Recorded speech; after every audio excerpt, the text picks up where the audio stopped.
Hello students, welcome to our YouTube channel chemistry आसान है।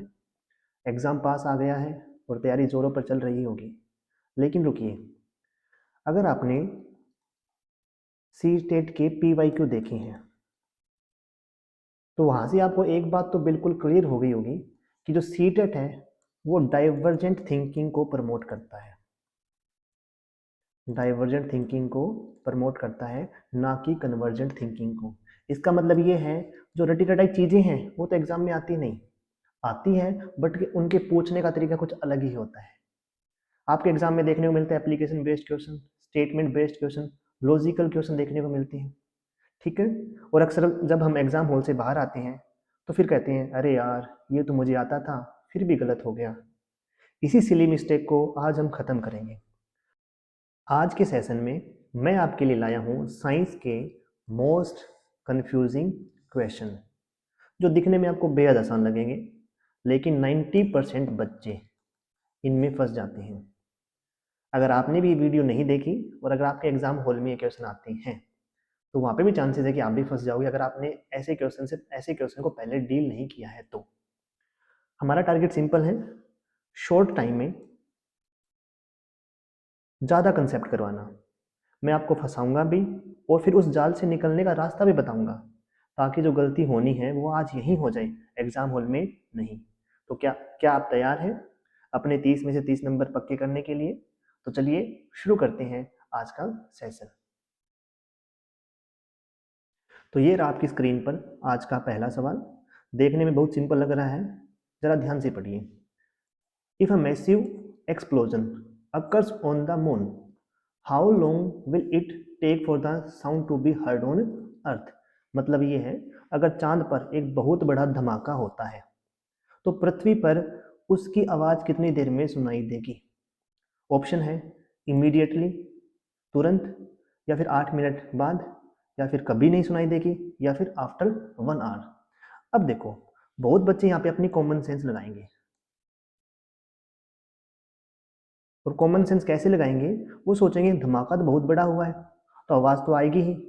कुछ बच्चे ज़्यादा दिमाग लगाएंगे और वो सोचेंगे कि सूर्य की रोशनी धरती पर आने में 8 मिनट लग जाते हैं तो शायद साउंड को भी 8 मिनट आ जाए, तो ऑप्शन बी टिक कर देंगे। हाँ, लेकिन दोस्तों, अगर आपने ए, बी, डी चुना है तो आप फंस चुके हैं। इसका सही आंसर है ऑप्शन नंबर सी, क्योंकि इसके पीछे एक बहुत सिंपल सा फैक्ट है। याद रखिए, साउंड क्या होता है हमारे पास में? एक मैकेनिकल वेव है। साउंड क्या है? एक मैकेनिकल वेव है, मैंने आपको बताया था। और मैकेनिकल वेव को ट्रेवल करने के लिए चाहिए होता है मीडियम। और वो मीडियम क्या हो सकता है? या तो एयर हो सकती है, या फिर अपने पास में लिक्विड हो सकता है, या फिर अपने पास में सॉलिड हो सकता है। आई बात समझ में? और चांद और धरती के बीच में क्या है? स्पेस। और स्पेस में क्या है? वैक्यूम। मतलब वहाँ स्पेस में कोई हवा नहीं है। जब कोई मीडियम ही नहीं है तो साउंड ट्रेवल नहीं करेगा। और अगर साउंड ट्रेवल नहीं करेगा तो अपने कानों तक आवाज़ नहीं आएगी। तो चाहे चांद पर एटम बम फट जाए, चाहे कोई डीजे बज रहा हो, हमें धरती पर रत्ती भर भी आवाज़ नहीं आएगी। होप आपको ये कंसेप्ट क्लियर हो गया होगा। तो जो क्वेश्चन नंबर 1 है उसका सही आंसर क्या है? कभी नहीं, नेवर। आप कभी भी साउंड को नहीं सुनोगे अगर कोई मून पे एक्सप्लोजन होता है तो। होप आपको ये चीज़ समझ में आ गई होगी। अब अपन बढ़ते हैं नेक्स्ट क्वेश्चन की तरफ। चलिए अब बढ़ते हैं दूसरे सवाल की तरफ। यह बायोलॉजी का एक ऐसा सवाल है जो हर साल सीटेट में भेस बदल बदल कर आता है। सवाल कुछ इस तरीके से, read the following statement about the pitcher plant. Pitcher plant के बारे में कुछ स्टेटमेंट दे रखी है। तो पहला है, it carries out photosynthesis, it eats insect to fulfil its energy requirement, it grows in soil that is deficient in nitrogen. कह रहा which of the statement given above are correct. मतलब ये है कि पीचर प्लांट के बारे में कुछ स्टेटमेंट दे रखी है, 3 स्टेटमेंट है। इनमें से आपको ये बताना है कि कौन कौन सी स्टेटमेंट सही है। ठीक है। अब एक बात देखो, अगर आपने साइंस पढ़ी है तो पीचर प्लांट के बारे में एक चीज तो आपको पक्का पता है कि ये इंसेक्ट खाता है। ये तो सबको पता हो, ये इंसेक्ट खाता है। ठीक है। अब 90% बच्चे यहाँ पे इमोशनल हो जाते हैं। और वो इमोशनल कैसे होते हैं? वो सोचते हैं अगर ये इंसेक्ट खाता है तो ये तो मांसाहारी है, मतलब ये अपना खाना खुद नहीं बनाता, तो इसका मतलब ये फोटोसिंथेसिस नहीं करता। पहले ही सोचने का ढंग ऐसे हो सकता है आपका, ये फोटोसिंथेसिस नहीं करता। इसके अकॉर्डिंग क्या है, मतलब कि इट कैरीज आउट फोटोसिंथेसिस, ये स्टेटमेंट क्या हो जाएगी मेरी, इनकरेक्ट, आपके अकॉर्डिंग बता रहा हूँ मैं, ठीक है। दूसरा ग्रुप ये सोचेगा कि अच्छा यार ये इंसेक्ट खा रहा है तो ये अपना पेट भरने के लिए खा रहा होगा, या फिर इसको एनर्जी की रिक्वायरमेंट है। आई बात समझ में? तो दूसरा क्या है, देखो दूसरी स्टेटमेंट कह रखी है, it eats insect to fulfil its energy requirement, तो मतलब ये कि आपके अकॉर्डिंग ये वाली स्टेटमेंट क्या हो जाएगी मेरी, सही हो जाएगी।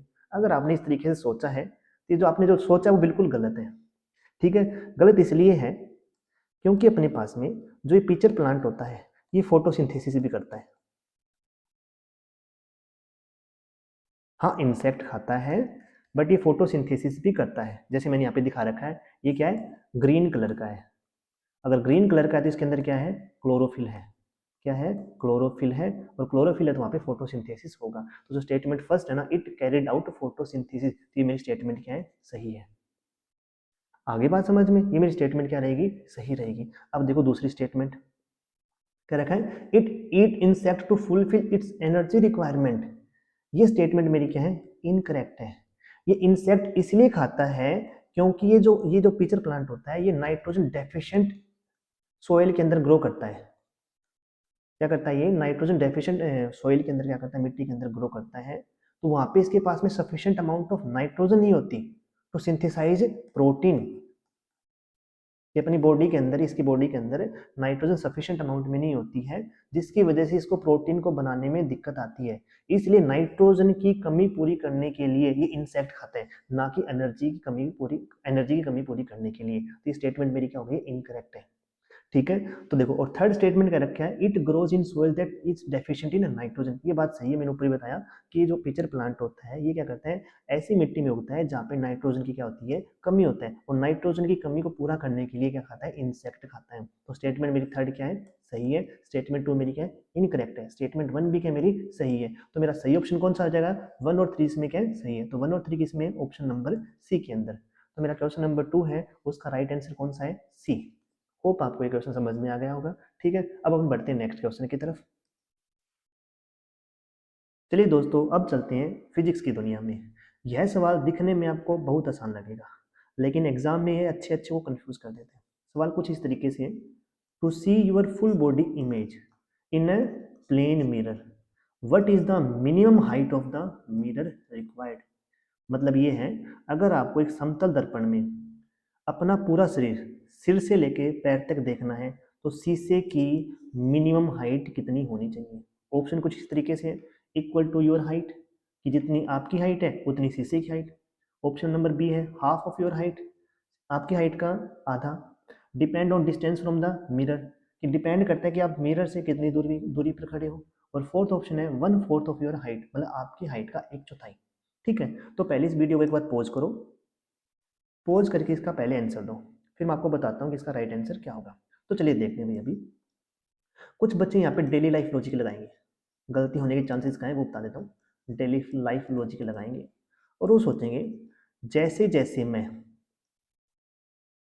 मिरर से दूर जाता हूँ तो जो मेरी इमेज है ना वो छोटी होती जाती है। तो आप सोचोगे, अगर मैं मिरर से बहुत दूर चला जाऊँ तो छोटे से मिरर में मेरी पूरी इमेज दिख जाएगी। तो इस हिसाब से अगर आप सोच रहे हो तो आप ऑप्शन नंबर सी टिक कर देते हो, ऑप्शन नंबर सी टिक कर देते हो, ठीक है। दूसरा बच्चा ये सोचेगा, ये सोच सकता है कि जितनी मेरी हाइट है उतनी क्या होनी चाहिए, मिरर की हाइट होनी चाहिए। तो इस हिसाब से वो ऑप्शन नंबर ए टिक कर देगा। अगर आपने ऐसा सोचा है तो आप फिर से फंस चुके हो, ठीक है। इसका सही ऑप्शन क्या है, option number B, that is half of your height. Physics का एक सिंपल सा नियम है, अगर आप 6 फीट के हो, ठीक है, अगर आप क्या हो 6 फीट के हो, अगर अगर आपको अपनी इमेज शीशे के अंदर कंप्लीट देखनी है तो जो मेरा शीशा है ना वो मिनिमम 3 फीट का तो होना ही चाहिए, मिनिमम 3 फीट का, ठीक है। अगर शीशे की हाइट 3 फीट से क्या है, कम है, चाहे आप शीशे से कितना ही दूर खड़े हो जाओ आपकी इमेज कभी भी कंप्लीट नहीं दिखेगी। आपका सर दिखेगा तो पैर कट जाएंगे, अगर पैर दिखेगा तो सर कट जाएगा। तो सिंपल सी बात है, फुल इमेज मतलब कि अगर आपको फुल इमेज देखनी है तो जो शीशे की मिनिमम हाइट कितनी होनी चाहिए, half of your height. Hope आपको ये क्वेश्चन समझ में आ गया होगा। तो इसका राइट आंसर कौन सा है, option number B, option number B के मेरा राइट है, ठीक है। अब अपन बढ़ते हैं नेक्स्ट क्वेश्चन की तरफ। तो दोस्तों ये रहा आज का सबसे ट्रिकी सवाल। आजकल सर्दी का मौसम है, तो ये सवाल आपके एग्जाम के लिए हॉट टॉपिक रहेगा, मतलब ये है कि इसके आने के चांसेस अच्छे हैं इस कंसेप्ट पे। क्वेश्चन इस तरीके से कह रहा है, an iron chair and a wooden chair are kept in the same room on a cold winter morning, when you touch them the iron chair feel colder, which of the following statement is correct regarding this. मतलब ये है कि कोई कमरा है, कमरे के अंदर आपने दो चेयर रख रखी है, एक मान लो चेयर ये, दूसरी चेयर ये चेयर ये मान लेना, ठीक है। एक तो है लोहे की, आयरन की है, और दूसरी किसकी है, लकड़ी की, मतलब कि वुड की है।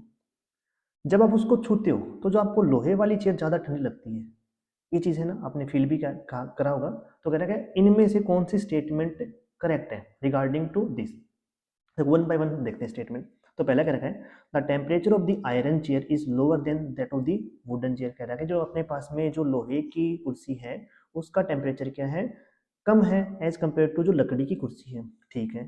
सेकंड ऑप्शन देख सकते हैं, both chair have different temperature because their specific heats are different. दूसरा आपका ऑप्शन ये है कि दोनों चेयर का जो टेम्परेचर वो क्या है, डिफरेंट है। आई बात समझ में, ठीक है। थर्ड है, both chair are at the same temperature but iron is better conductor of heat than wood. तो कह रखा है वो जो दोनों कुर्सियां हैं वो क्या है, सेम टेम्परेचर पे, मतलब दोनों का टेम्परेचर क्या है, सेम है। और जो फोर्थ स्टेटमेंट है वो कह रहे हैं, the wooden chair generate heat to keep itself warm. कह रखा है जो अपने पास में लकड़ी वाली कुर्सी है वो क्या कर रही है, हीट को जनरेट कर रही है खुद को गर्म रखने के लिए, ठीक है। तो एक बार इसको आप पॉज करो और पॉज करके एक बार इसका आंसर सोचो, फिर अपन इसका सॉल्यूशन देखेंगे। अब यहाँ पर रुकिए और अपना हाथ दिल पर रखिए और सच सच बताइए, क्या आपका मन ऑप्शन ए की तरफ भाग रहा है। हमारा दिमाग कहता है अरे भाई, लोहा छूने में ठंडा लगता है तो उसका टेम्परेचर पक्का कम ही होगा, क्योंकि लकड़ी तो छूने पे नॉर्मल लगती है। तो इस हिसाब से ऑप्शन नंबर ए क्या होना चाहिए, मेरा सही होना चाहिए। अगर आपने ऑप्शन नंबर ए सोचा है तो मुबारक हो, आप फिर से फंस चुके हो, ठीक है। क्योंकि साइंस महसूस करने पर नहीं होती, साइंस चलती है फैक्ट्स पे। किस पे चलती है, फैक्ट पे। तो ध्यान से सुनिए, आपने कुर्सी कहाँ रखी है, एक कमरे के अंदर रखी है। किसके अंदर रखी है, एक कमरे के अंदर रखी है और काफ़ी देर से रखी हुई है। तो चाहे लोहा हो, चाहे लकड़ी हो, चाहे प्लास्टिक हो, सबका तापमान क्या होगा, कमरे के तापमान के बराबर होगा। मतलब ये है कि लोहे की कुर्सी हो चाहे लकड़ी की कुर्सी हो, इन दोनों का टेम्परेचर क्या रहेगा, सेम। इन दोनों का टेम्परेचर क्या होगा, सेम। तो आप पूछो सर लोहा फिर हमें ठंडा क्यों लगता है, लोहा हमें ज़्यादा ठंडा क्यों लगता है। लोहा ज़्यादा ठंडा इसलिए लगता है कि जो अपने पास में आयरन होता है या फिर लोहा होता है, ये क्या होता है, गुड कंडक्टर ऑफ हीट। ये क्या होता है, गुड कंडक्टर ऑफ हीट।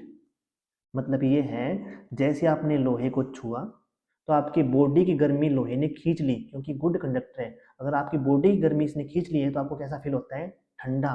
कैसा फील होता है, ठंडा। ऑन द अदर हैंड जो लकड़ी होती है वो क्या होती है, बैड कंडक्टर ऑफ हीट होती है, इसलिए आपकी बॉडी की ये हीट खींच नहीं पाती है, इसलिए आपको नॉर्मल फील होता है, ठीक है। तो इस क्वेश्चन का जो सही आंसर है वो कौन सा है हमारे पास में, ऑप्शन नंबर सी। मतलब ये है कि both chair are at the same temperature but iron is better conductor of heat than wood. मतलब ये है कि जो चेयर है ना, दोनों की दोनों, चाहे वो लकड़ी की हो चाहे लोहे की हो, दोनों का टेम्परेचर क्या है, सेम है। होप आपको क्वेश्चन समझ में आ गया होगा। अब अपन बढ़ते हैं अपने नेक्स्ट क्वेश्चन की तरफ। अब अपन देखते हैं क्वेश्चन नंबर 5, जिसमें कह रहे हैं, an iron ball and a feather are dropped simultaneously from the same height in a vacuum, which one will reach the ground first. मतलब ये है कि एक तो लोहे की बॉल है जिसका वजन कितना है, 5 किलो की है, और एक अपने पास में क्या है, पंख है जिसका वजन कितना है, सिर्फ 10 ग्राम का है। और कह रहा है उनको एक सेम हाइट से वैक्यूम के अंदर छोड़ा जाता है, ठीक है। तो कह रहा है सबसे पहले हमारे जो ग्राउंड को कौन टच करेगा, कि ग्राउंड पे सबसे पहले कौन पहुंचेगा, आयरन बॉल, फेदर, या फिर दोनों क्या करेंगे, सेम टाइम पे पहुंचेंगे, ठीक है। तो अगर आप एक बार वीडियो को पॉज करो और इसका क्या करना है, आपको आंसर देना है। अब देखो ध्यान से, अब अपने बचपन के दिन याद करो, ठीक है। अब आपने क्या किया था, मान लो कि आप छत पे गए और वहां पे आप छत से एक तो पत्थर फेंक रहे हो और एक मान लो कि आपने पेपर शीट फेंकी है ना, अपने जो शीट होती है वो फेंका है। तो आप क्या देखते हो कि पत्थर मेरा नीचे पहले आता है, पत्थर मेरा नीचे पहले आएगा, ये सुनो, ठीक है। अब आप उसी लॉजिक से ये चीज़ भी सोच सकते हो यहाँ पे कि जो सर यहाँ पे जो आयरन बॉल है वो तो 5 किलो की है, और जो अपने पास में फेदर था ये कितने का है, ये अपने पास में 10 ग्राम का है। तो ये तो 5 किलो वाला धड़ाम से गिरेगा नीचे, अगर धड़ाम से गिरेगा तो सबसे पहले ग्राउंड पे कौन आएगा? Iron ball. यस और नो? ठीक है, अगर आप इस तरीके से सोच रहे हो तो ये चीज़ क्या है? गलत है। आई बात समझ में? कैसे गलत है? क्योंकि यहाँ पे एक मैजिक वर्ड दे रखा है जिसका नाम है वैक्यूम। क्या होता है? वैक्यूम। और वैक्यूम का मतलब होता है जहाँ पे एयर नहीं है, जहाँ पे एयर नहीं है। तो जहाँ पे एयर नहीं है वहाँ पे क्या होगा? अब अपने पास में जो आयरन बॉल थी और जो अपने पास में फेदर था, दोनों क्या करेंगे? सेम टाइम पे ग्राउंड पे पहुंचेंगे अगर एयर नहीं है तो ऑप्शन नंबर सी क्या है इसका? राइट ऑप्शन है। तो आप कहोगे सर जब अपने बचपन के दिनों में जब वहाँ पे हवा थी हमारे पास में, तब ऐसा क्या हो रहा था कि जो पहले अपने पास में जो पत्थर था वो नीचे आ रहा था और जो अपने पास में जो पेपर शीट थी वो बाद में आ रही थी। वो इसलिए होता है क्योंकि जो एयर थी ना, एयर अपना क्या लगाती थी? रेजिस्टेंस लगाती थी। मतलब ये है कि जो चीज़ हल्की थी उसको एयर क्या करती? रेजिस्ट कर रही थी, जिसकी वजह से वो हमारे पास में हल्की चीज़ ऊपर तैरती रहती थी और वो धीरे धीरे करके नीचे आती थी। बट अब की बार आपने तो सारी सारी एयर क्या कर दी? रिमूव कर दी है, वैक्यूम बना दिया। अगर आपने वैक्यूम बना दिया है तो जो दोनों जो अपने पास में जो भी ऑब्जेक्ट है, चाहे उनका कितना ही वेट हो, ठीक है, दोनों क्या करेंगे? वो सेम टाइम पे नीचे की तरफ आएंगे। क्योंकि फिजिक्स का सिंपल सा रूल है कि जो ग्रेविटी होती है, ठीक है, क्या होती है? ग्रेविटी है, वो चीज़ों को इक्वल स्पीड के साथ में या इक्वल एक्सेलरेशन के साथ में अपनी तरफ खींचती है। ठीक है, तो इसका ऑप्शन कौन सा रहेगा? Option number C will be the right answer. ठीक है, अब अपन बढ़ते हैं नेक्स्ट क्वेश्चन की तरफ। चलिए अब देखते हैं बायोलॉजी का एक और सवाल जो आपकी नॉलेज चेक करेगा कि आपको फिश या मैमल्स के बारे में पता है या फिर नहीं पता। ठीक है, तो क्वेश्चन इस तरीके से कह रहा है if you transfer a fish and a whale from cold water to warm water what will happen to their body temperature। मतलब ये है अगर आप एक मछली को और एक व्हेल को ठंडे पानी से निकाल के गर्म पानी में डाल देते हो तो उनके बॉडी टेम्परेचर पे क्या इफेक्ट पड़ेगा? तो ऑप्शन पहला ऑप्शन ये है कि दोनों का टेम्परेचर क्या रहेगा? Same. Both will remain constant, मतलब कि दोनों का टेम्परेचर क्या रहेगा? कांस्टेंट। दूसरा ऑप्शन ये है कि फिश का टेम्परेचर तो बढ़ जाएगा और व्हेल का क्या रहेगा? कांस्टेंट रहेगा। थर्ड है कि जो व्हेल का टेम्परेचर तो बढ़ेगा और फिश का टेम्परेचर क्या रहेगा? कांस्टेंट रहेगा। और फोर्थ है both will change with the water temperature. कह रहा है कि दोनों दोनों क्या करेंगे? वाटर के टेम्परेचर के साथ में चेंज होंगे। होप क्वेश्चन तो आपको समझ में आ गया होगा। अब जरा ध्यान से देखना, कुछ बच्चे तो इस तरीके से सोचेंगे कि इधर फिश मछली और ये जो व्हेल है ये भी तो एक मछली है, कहते हैं ना, क्योंकि दोनों क्या रहती है? पानी में, और दोनों क्या करती है? तैरती है। यस और नो? तो पहले तो आप ये सोच रहे हो।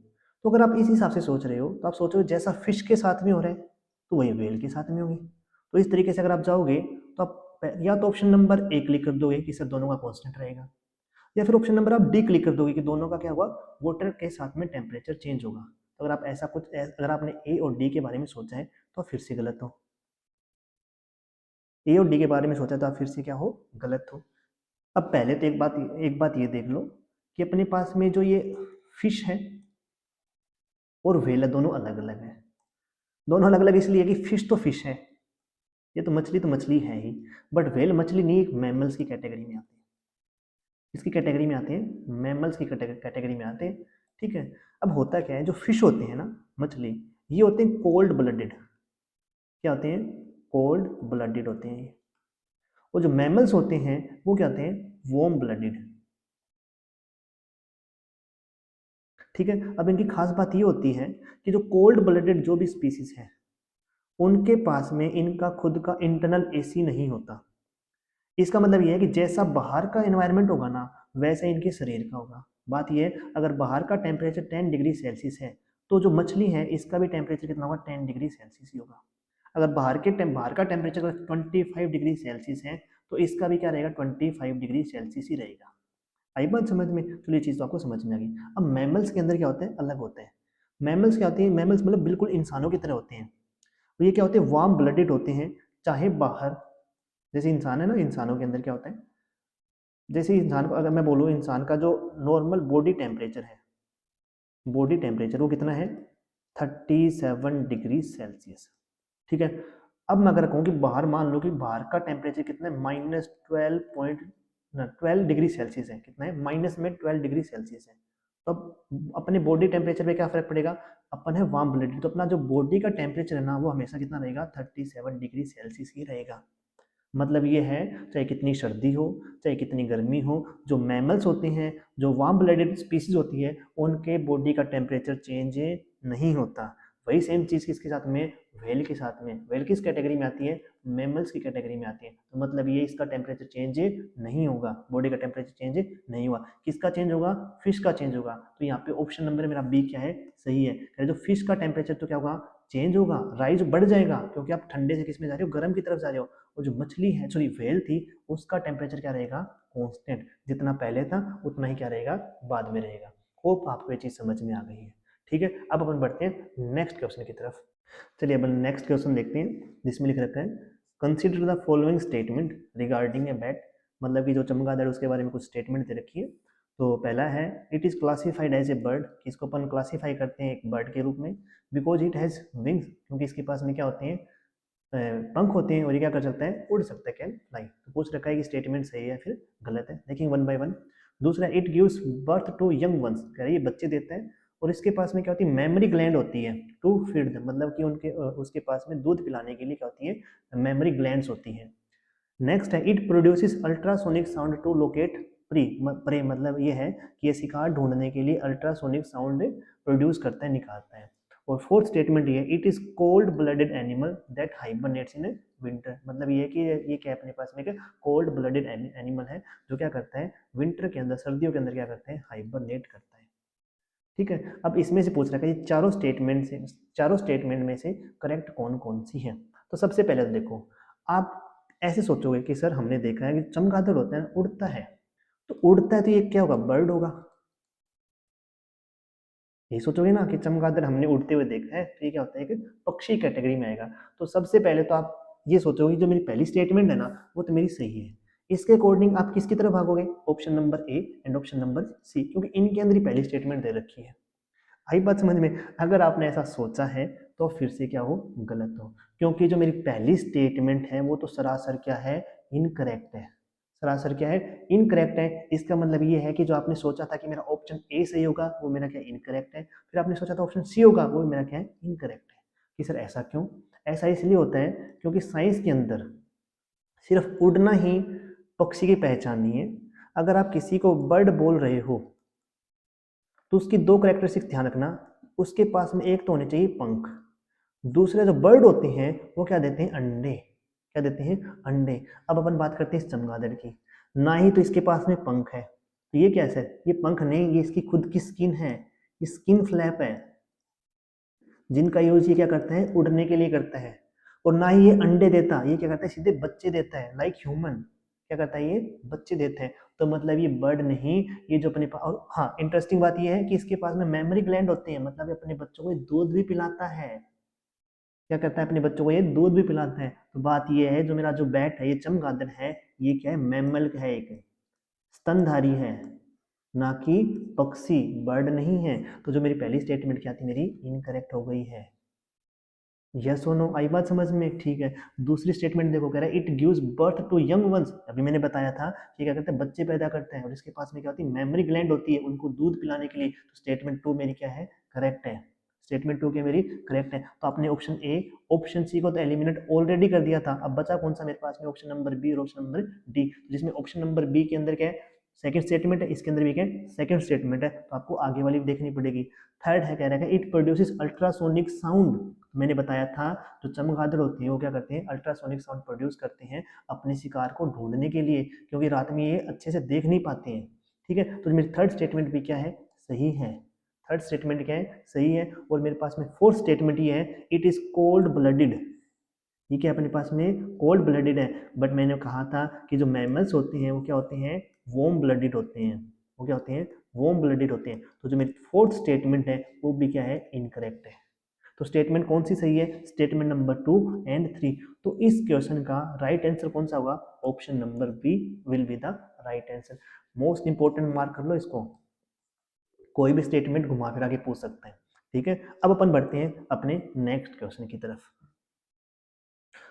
अब अपन देखते हैं नेक्स्ट क्वेश्चन, और ये एक मेडिकल टेक्निक से जुड़ा है जिसका नाम आपने जरूर सुना होगा, IVF। ठीक है। अब देखो क्वेश्चन इस तरीके से, इन द आईवीएफ टेक्निक, जिसको अपन दूसरे नाम से बोलते हैं test tube baby, where does the development of foetus take place. इसमें पूछ रखा है कि जो आईवीएफ टेक्निक के अंदर जो अपने पास में फीटस का डेवलपमेंट कहाँ होता है। ठीक है, तो पहला ऑप्शन है इन ए टेस्ट ट्यूब, एक टेस्ट ट्यूब के अंदर होता है। दूसरा होता है इन ए लेबोरेटरी डिश, के लैब के डिश में होता है। थर्ड है हमारे पास में मदर के यूटेरस में होता है, मतलब कि माँ के गर्भाशय में होता है। और फोर्थ है in the mother's fallopian tube, मतलब कि फेलोपियन ट्यूब के अंदर होता है। ठीक है, अब यहाँ पे देखो 99% बच्चे हैं ना, इस नाम को देखेंगे, ये कहेंगे कि इसका नाम ही टेस्ट ट्यूब बेबी है, इसका नाम ही क्या है, टेस्ट ट्यूब बेबी है। तो पक्का ही फीटस का डेवलपमेंट किसके अंदर होता है, टेस्ट ट्यूब के अंदर होता है। किसके अंदर होता है, टेस्ट ट्यूब के अंदर होता होगा। तो इस भरोसे से आप ऑप्शन नंबर ए टिक करने जाओगे, आपने टिक भी कर दिया होगा क्या पता। या फिर आप ऑप्शन नंबर बी सोचोगे, कहोगे कि बच्चे को क्या पता एक कांच की शीशी में पैदा होता हो, तो आप ऑप्शन नंबर बी भी टिक कर सकते हो। ठीक है, बट सच्चाई ये है कि टेस्ट ट्यूब बेबी सिर्फ एक बोल चाल का नाम है। टेस्ट ट्यूब बेबी का एक बोल चाल का नाम है। जो आईवीएफ होता है, इसकी फुल फॉर्म होती है क्या, in vitro fertilisation. In vitro fertilisation, जिसका मतलब ये है कि जो हमारे पास में बाहर क्या होता है, सिर्फ फर्टिलाइजेशन होता है। इसके अंदर होता है क्या है कि जो डॉक्टर्स होते हैं वो फीमेल पार्ट का तो क्या लेते हैं, एग लेते हैं। ठीक है, और मेल का क्या लेते हैं, स्पर्म लेते हैं। क्या करते हैं, स्पर्म लेते हैं। इन दोनों को एक टेस्ट ट्यूब के अंदर क्या कर देते हैं, फर्टिलाइज कर देते हैं, मतलब कि एक जाइगोट बनाते हैं। क्या बनाते हैं, कि जाइगोट बनाते हैं। और जैसे ये जाइगोट बन गया, इसको फर्दर क्या करते हैं, जो माँ होती है, मदर होती है, उसके गर्भाशय, उसके यूटेरस के अंदर वापस रख देते हैं। ठीक है, तो मतलब ये है कि इसके बाद मेरा जो 9 महीने बच्चा कहाँ रहेगा, माँ के पेट में, जैसे नेचुरल तरीके से होता है। तो कोई भी बच्चा कांच के टेस्ट ट्यूब में 9 महीने तक जिंदा नहीं रह सकता। ठीक है, तो पूछा तो ये ना कि डेवलपमेंट कहाँ होता है, तो डेवलपमेंट कहाँ पे होता है, माँ के गर्भाशय में, मतलब कि इन द मदर यूटेरस। तो इसका सही ऑप्शन कौन सा होगा, option number C will be the right answer. Hope आपको ये समझ में आ गया होगा। तो अगली बार टेस्ट ट्यूब बेबी सुनकर कांच की नली मत सोचना, वो बस शुरुआत लैब में होती है। तो टेस्ट ट्यूब के अंदर होता है क्या, सिर्फ फर्टिलाइजेशन होता है। क्या होता है, फर्टिलाइजेशन होता है। आई बात समझ में। ठीक है, अब अपन बढ़ते हैं नेक्स्ट क्वेश्चन की तरफ। अब देखिए नेक्स्ट क्वेश्चन, जो आपके लंग्स एंड दिमाग दोनों का टेस्ट लेगा। तो क्वेश्चन इस तरीके से, which gas is present in the highest percentage in the air when we exhale. इसका मतलब ये है जब अपन सांस छोड़ते हैं तो उस हवा में सबसे ज्यादा मात्रा किस गैस की होती है। तो ऑप्शन कुछ इस तरीके से, कार्बन डाइऑक्साइड, ऑक्सीजन, नाइट्रोजन, या फिर वाटर वेपर। तो देखिए भाई, 99% बच्चे कैसे सोचेंगे, वो सोचेंगे कि हमने ना बचपन से एक लाइन पढ़ी है और हमारे दिमाग में वही लाइन गूंज रही होती है। कह रखा है we inhale oxygen and we exhale CO2। मतलब ये है कि जब हम सांस छोड़ते हैं तो कौन सी गैस बाहर रिलीज करती है, CO2। तो इसका मतलब ये है कि सांस छोड़ते टाइम जो सबसे ज्यादा परसेंटेज होगी ना, वो किसकी होगी, CO2 गैस की होगी। इस हिसाब से आप क्या करते हो, ऑप्शन नंबर ए को टिक कराओगे। अगर आप ऐसा सोचते हो तो आप एक मिथ का शिकार हो गए हो। ऑप्शन नंबर ए क्या मेरा, ये इनकरेक्ट है। अब इनकरेक्ट मैंने इसलिए बोला है, अब जरा ध्यान से समझना। अपना जो एनवायरमेंट है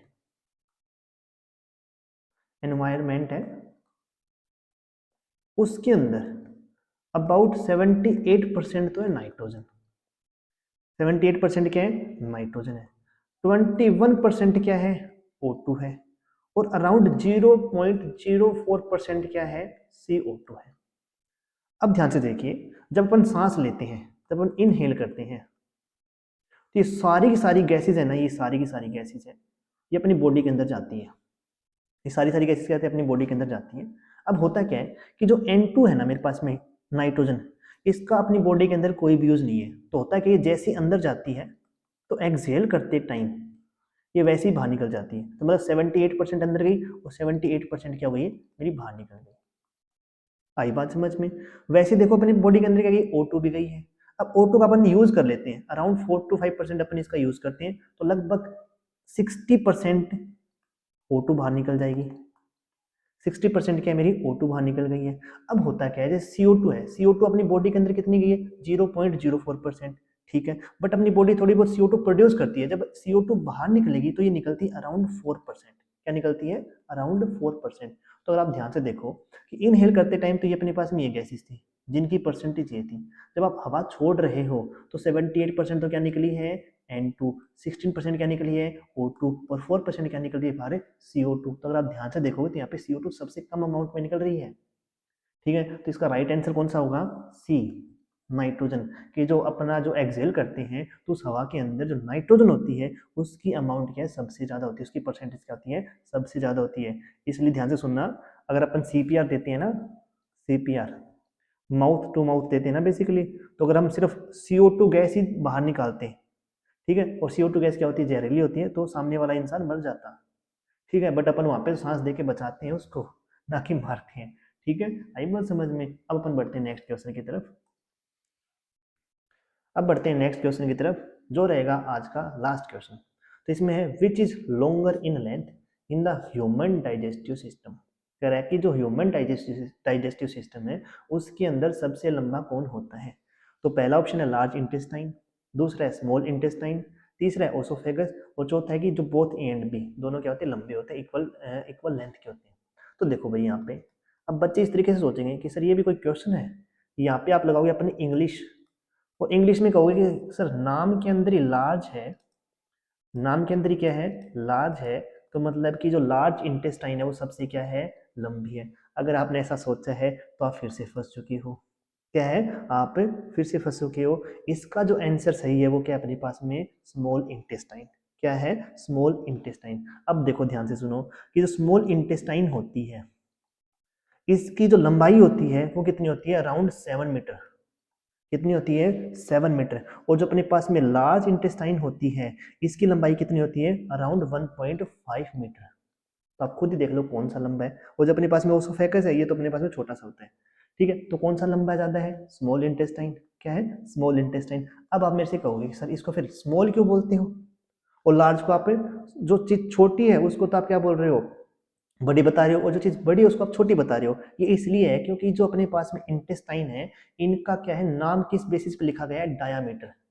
किस बेसिस पे नाम पड़े हैं इनके, डायामीटर के हिसाब से। मतलब ये है कि जो अपने पास में लार्ज इंटेस्टाइन है इसका डायामीटर ज्यादा है, मतलब मोटी है, और जो स्मॉल इंटेस्टाइन है इसका डायमीटर क्या है, कम है, मतलब ये पतली है। बट अगर लंबाई के हिसाब से बात करते हैं तो जो स्मॉल इंटेस्टाइन है ये लंबी है, और कितनी मीटर की होती है, अराउंड 7 मीटर की होती है।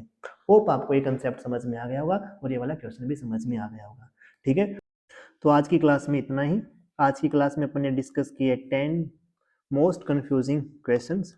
होप आपको वीडियो पसंद आई होगी, ठीक है। अगर आपको मोस्ट कंफ्यूजिंग क्वेश्चन सीरीज का पार्ट सेकंड चाहिए तो प्लीज़ आप कमेंट कर देना यस पार्ट 2। मैं सीटेड एग्जाम से पहले पार्ट सेकंड भी ले आऊँगा ताकि आप अच्छे से प्रैक्टिस कर सको और ये सिली मिस्टेक आपके फाइनल एग्जाम में ना हो, ठीक है। तो अगर आपको वीडियो अच्छी लगी हो तो प्लीज़ वीडियो को लाइक करना। अगर आप हमारे चैनल पे नए हो तो चैनल को ज़रूर सब्सक्राइब करना, ठीक है। और मिलते हैं नेक्स्ट वीडियो में। Till then bye bye.